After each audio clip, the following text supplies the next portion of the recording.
Eu tenho procurado mostrar às pessoas que Deus deixou no início do Gênesis os códigos, os princípios, que se obedecermos podemos conduzir a nossa vida de uma forma extraordinária. A Bíblia é um livro que precisamos ler diariamente, porque todas as vezes que lemos há uma mensagem diferente. Ela é viva e ela se adequa, ela se adapta, ela fala conosco. Mas quando o assunto é vida na terra, 2 capítulos apenas, se forem lidos e entendidos com maestria, darão a você um nível de vida nessa terra extraordinário. Só 2, pastor. Nossa, só 2. Eu não estou falando de salvação, eu estou falando de vida terrena. Às vezes focamos demais no reino de Deus e esquecemos que Jesus, quando ensina seus discípulos a orar, a chamada é oposta. Na oração do Pai Nosso não é eu vou para o teu reino, é que venha o teu reino. Na oração do Pai Nosso, o que Jesus está dizendo para seus discípulos é o seguinte: antes de você irem para o céu, traga a organização do céu para a sua vida, para os seus negócios, para a sua família. Por isso ele diz: seja feita a sua vontade, assim na terra, como ela é feita no céu. É lógico que nós nunca vamos conseguir fazer com que a vontade de Deus ou a organização de Deus se estabeleça no mundo inteiro, simultaneamente, a não ser quando vier o que é perfeito, quando Jesus voltar. Antes disso, o que eu posso fazer é trazer essa organização para a minha vida particular, para o ambiente coletivo, talvez um micro ou um médio ambiente coletivo, onde eu consiga trazer a organização do céu, a obediência do céu, a alegria do céu, a ordem do céu, e aí então minha família começa a viver um pedaço do céu, meu casamento começa a viver um pedaço do céu, meus negócios começam a ver um pedaço do céu, e a minha vida começa a ser vista, avaliada como uma prévia de alguém que está montando toda uma estrutura aqui para um dia morar no céu. Não faz sentido algum alguém que serve a Deus, que pretende obedecê-lo, viver uma vida tão desajustada, tão desregrada.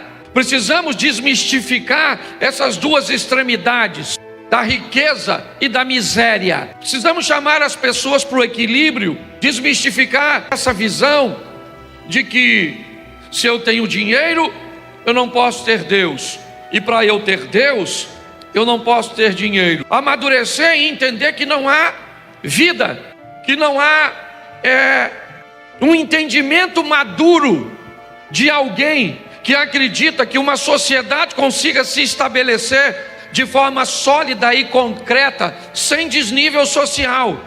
Isso é impossível. O desnível social é algo que faz parte da composição da sociedade. Então o que nós precisamos entender é que Deus preparou uma vida onde cada um de nós temos a nossa métrica, e isso é importantíssimo entender.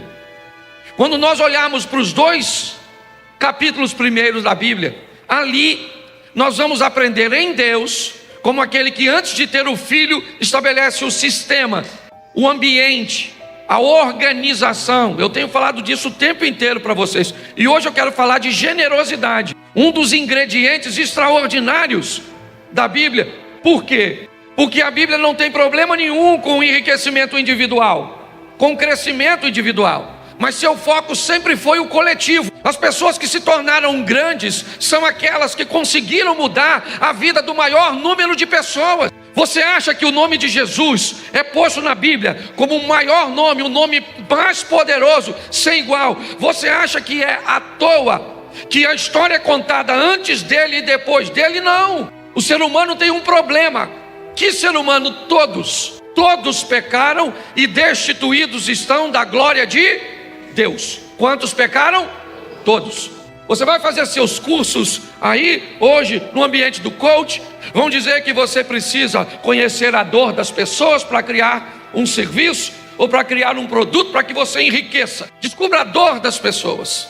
Alguém descobriu a dor de não conseguir um táxi na Califórnia e se juntou com outras e criaram o Uber. A dor era tão grande que não era apenas da Califórnia, que isso atingiu basicamente o mundo inteiro. Quando Jesus se torna o maior nome, é porque ele se torna um sacerdote e uma oferta simultaneamente. E o que ele veio fazer? Resolver um problema de todos. Por isso que o nome dele é maior do que todos. É importante você entender isso. Enquanto a sua vida estiver focada apenas em você, o que nós queremos com uma igreja dessa aqui em Xerém? O que nós queremos com o projeto Recomeçar? Mudar a vida do maior número de pessoas. Fazer com que pessoas recomecem de uma forma assertiva. Muitos daqueles que trabalham para que isso aconteça têm sua vida totalmente organizada e poderia estar quietinho dentro da sua casa, satisfeito, porque aprendeu a lidar com as escolhas, com o livre-arbítrio. Todos aqueles que gerenciam bem sua vida, eles amam o livre-arbítrio. Mas todos aqueles que gerenciam mal sua vida, acham que Deus deveria agir de outra forma. Mas são suas escolhas. E dentre elas eu falei sobre tantas coisas, mas hoje eu quero falar rapidinho. Esse culto, né? Ele tem que terminar aqui 7h15.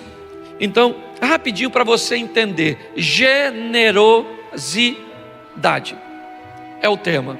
Pastor, o que é ser generoso? Eu fiz uma coisa bem simples, vocês sabem como eu sou. Ser generoso é conseguir obter prazer através da vantagem do outro. O generoso é aquele que ele fica feliz, ele se alimenta de ver o outro bem, de oferecer ao outro uma vantagem, de ver o outro feliz. Quando? Sempre. Se você, para ser generoso, você precisa ter dinheiro, você não é generoso, você só vai estar generoso. Porque se você perder a condição financeira, você deixa de ser generoso. Quando você é generoso, você reparte o muito que tem ou o pouco que tem. Porque o generoso, ele é generoso. Se ele tiver meio prato de sopa, ele ainda divide com mais 2. Porque a generosidade está nele. O generoso, ele pode estar numa posição confortável ou não, que ele é generoso. O generoso é aquele que vai fazer algo e pode levar vantagem com aquela generosidade ou não. E ele vai fazer do mesmo jeito. Porque tem gente que só é generoso com gente que pode retribuí-lo. Isso não é generosidade. Quando nós olhamos para isso, nós descobrimos que com quem eu vou ser generoso? Com quem eu conheço e com quem eu não conheço, independente da medida. Por isso que às vezes nós falamos algo que a maioria das pessoas às vezes não tem noção do resultado. Por que você não levanta todo dia de manhã e compra 5 pãezinhos 2 vezes na semana e bate na casa de alguém que você sabe que não tem uma condição tão legal e dá para ela? Isso faria tanta diferença na sua vida, sim ou não? Só se você for generoso. Porque se não for, não tem impacto na sua vida. Melhorar a vida dos outros é a nossa missão. É preparar pessoas para viverem uma vida extraordinária aqui na terra. Uma vida sensacional aqui e depois ir para o céu. Não há permuta na Bíblia, é graça. Graça é um favor que você não merece. Não adianta. Todas as vezes que você encontra com Jesus, se você encontrar com Jesus de verdade, aprenda uma coisa: todas as outras pessoas desaparecem no momento do encontro, porque Jesus faz com que você veja você mesmo. E quando você olha para você, você descobre que agora, olhando para você de uma forma nítida, mostrada por aquele que te criou, você descobre que você não tem autoridade para criticar ninguém. E aí você consegue se ver como igual ou pior, porque o apóstolo Paulo diz que dos pecadores ele se via como o pior. Quando nós nos colocamos nesse posicionamento, perdemos o direito de criticar os outros. Por isso, todas as vezes, isso eu falo de mim, e já falei isso aqui na igreja, todas as vezes que eu me pego falando mal dos outros, eu sei que eu estou perto do diabo.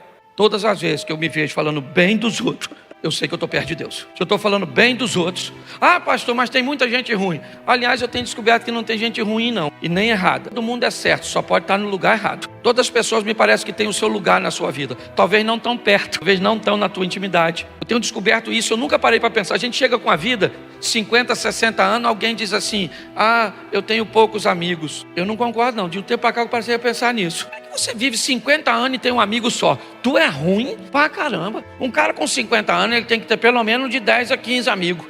Pode não ser no mesmo nível. É isso que é legal. Senão você coloca a pessoa no lugar errado. Eu tenho amigo que viaja comigo. Gente boa para viajar. Para ir na minha casa não vai nada.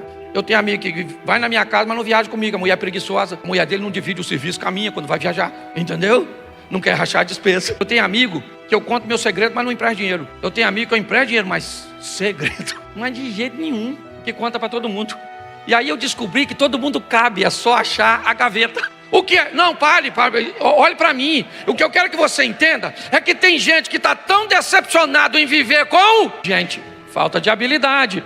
Quem começa achando que todo mundo é bom, termina achando que todo mundo é ruim. E todo mundo cabe na sua vida. É só você saber o nível. Os mais próximos, os médios, o distante, a turma do sol, o buraco negro. Você está entendendo? Tem gente que vai ficar bem distante, mas cabe.